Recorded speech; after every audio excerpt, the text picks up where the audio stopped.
there's this phrase that floats around: the church is the hope of the world. The church isn't the hope of the world. Jesus is the hope of the world, but the church is the vehicle that God has designed to take the good news to every man, woman, and child. It's the vehicle that God has designed for which we are to follow him in. You see, when God made human beings, he didn't make us to be in isolation on our own. We were created for community.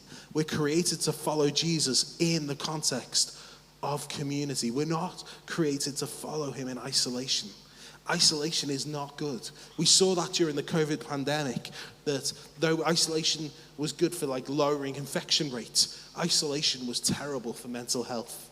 In fact, when God created the heavens and the earth, when we go back to Genesis chapter 2, I've got it written here somewhere. Genesis 2 verse 18, God, when he's created the heavens and the earth, he says everything's good except that man is alone.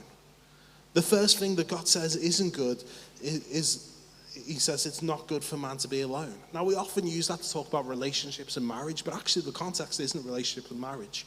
It's just not good for us to be alone. We weren't designed to be alone. And then the church was designed to be a community for us to follow Jesus in.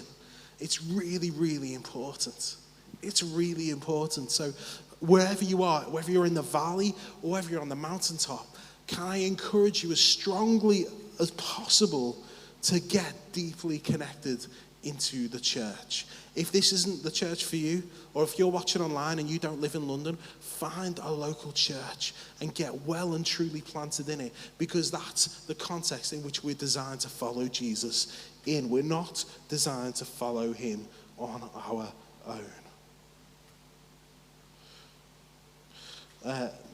Psalm 40 verses 9 to 10 says this: this is David speaking again, I've told the glad news of deliverance in the great congregation. Behold, I have not restrained my lips, as you know, O Lord. I have not hidden your deliverance within my heart. I have spoken of your faithfulness and your salvation.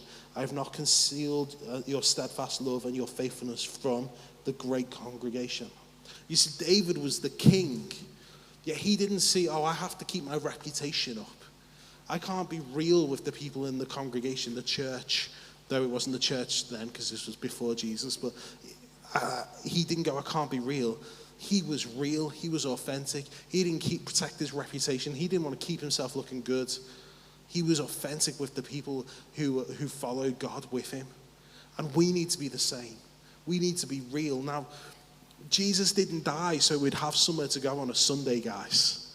We really need to deconstruct in our minds this wrong idea about what church is. There's this idea which has been kind of grown momentum over the last few hundred years. The church is a building that you attend. That's not a church. A building is not a church. Just because it's got a steeple doesn't make it a church. It can be used for church gatherings, but it is not a church. Or it's become an idea that it's an event that you go to on a certain day of the week. Church begins at 11 a.m. Church doesn't begin at 11 a.m. The service begins at 11 a.m. But this building isn't the church. This event isn't the church. But we, the people, we are the church. And the reason, I worry, I think people think, oh, well, yeah, I get what you're saying, but isn't it just semantics? It's not semantics, because if we don't understand what the church is, we can't be the church the way we're meant to be. And being the church is being a real, authentic, genuine community where we follow Jesus together.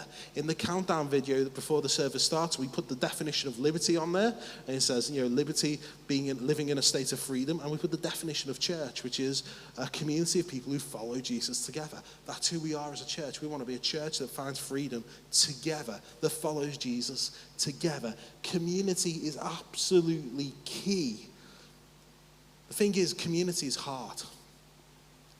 And it's important for our mental health. And it's important for our physical health. And it's just important generally, but it's not easy. Going to a church is easy. I just rock up on a Sunday, I sit there, I sing some songs. I may like them, I may not like them. Someone talks, they might be funny, they might not be funny. I go home, that's it. I've been to church. Job done, tick. Hopefully I'll have a blessed week because I've been to church. That's easy. That's quite easy, right? There's no commitment, there's no cost. Maybe you give, maybe you serve a little bit, but there is no cost to it particularly. Go when you want, don't go when you don't want. It's a sunny day, go to the park instead, Like, that's, if we have this old-fashioned idea of what church is, there's no cost to it, but there's also no strength to it. The church is a body of people who follow, a community who follow Jesus together, and community takes time. You don't get instant community. It's very hard to be like, hey, I've just met you today, but let me tell you the deep, horrible, hard things that I'm going through right now and unpack my heart to you and expect you to be able to help pick up the pieces. That's not real. That's not how it works. Sometimes it does, but generally it's through relationship. And relationship takes showing up each week. Honestly, I'd say, if we understand what church really is, we'd make sure we were at the Sunday service every single week. And we'd make sure we're at community group every single week. And we'd probably also make sure that we're in a WhatsApp group and meeting up for people for coffee every single week. If we understand the church as a community where we follow Jesus together, if we get that, I don't think we'd skip a week. The early church used to meet every day. In Acts 2, it talks about how the church used to gather every day in homes, in the oikos, and in the temple. So probably twice a day. Gathering together was vital. They saw it as vital.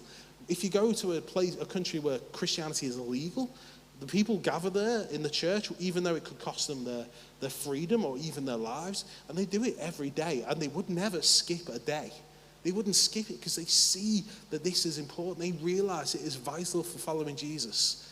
But we in the West have built this idea that church is something you go to, and actually after COVID, this new generation has, no offense guys, but has this idea that church is something you go to when you haven't got something better to do.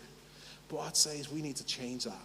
If we really want to be there for one another, be support for one another, help each other, hold each other up, be held up when you need to be held up, hold others up when they need to be held up, we need to really commit to this thing.